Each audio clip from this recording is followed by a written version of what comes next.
Hi guys, this is a 2014 Tahoe PPV, the same exact body style from '07. This is a short video just to show you that you can install a cold air intake. It does not have to be K&N. It does not have to be one of those expensive brands. This particular one I purchased on eBay, literally for $60. The whole thing, this, how do you call it, like a compartment with the big filter, the gaskets, the clamps, this pipe, this elbow coupler, everything came for literally $60. All you need to do is you need to remove the clamp in order to remove the stock intake manifold, which look ugly and unnecessary. It does come with this nipple over here to plug in the original hose. It's so simple, guys. You just remove the clamp, remove the old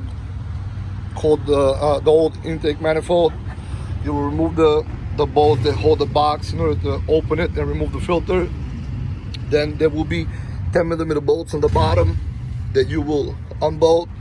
I think there were 4 of them. And then you remove the frame holding the stock intake manifold into place.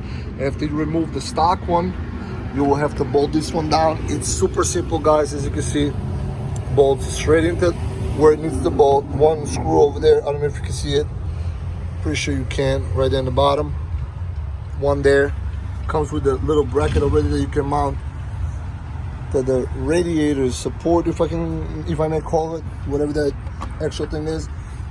You just remove these 2 torque bolts. You put the manifold sensor back on this pipe, and there you go, guys, for $60. Now, some people have experienced problems. This probably will fit on other models like the Avalanche or some other. I'm pretty sure it will fit on the Suburban as well. But the only problem I encountered is that this piece was a little bit too tall. So when you would close the hood, as you can see, this is where the line was from this. When you close the hood, the hood had a gap because this was too tall. So what I did is I went and I purchased pliers for metal cutting. I didn't know at the time to get the right side versus the left side versus the straight cut, so I just got the straight cut. I had to cut this one, I would say maybe about ½ inch approximately to cut the whole thing in order for the hood to close flat. As you can see, I didn't do such an amazing job because it was kind of difficult to do it, and I was kind of in a rush. But as you can see, after you put the, if I can call it a gasket, the rubber piece that seals the housing to the hood, there is no problems anymore.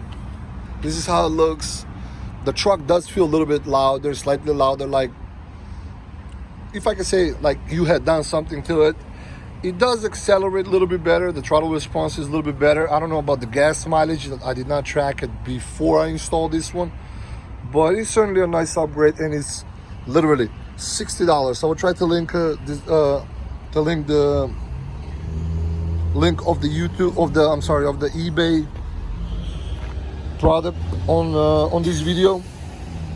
I apologize, guys, for not being very fluent in describing all this, but this is one of my first videos on YouTube, so hopefully you do find it productive, and that you will maybe give this part a chance. Like I said, this was literally just around $60, the whole thing. And then you have a K&N selling it for $300 some. Then there was another brand with 3 letters, AF, something like that. They're selling theirs for like $350, $400. It's literally, guys, unnecessary.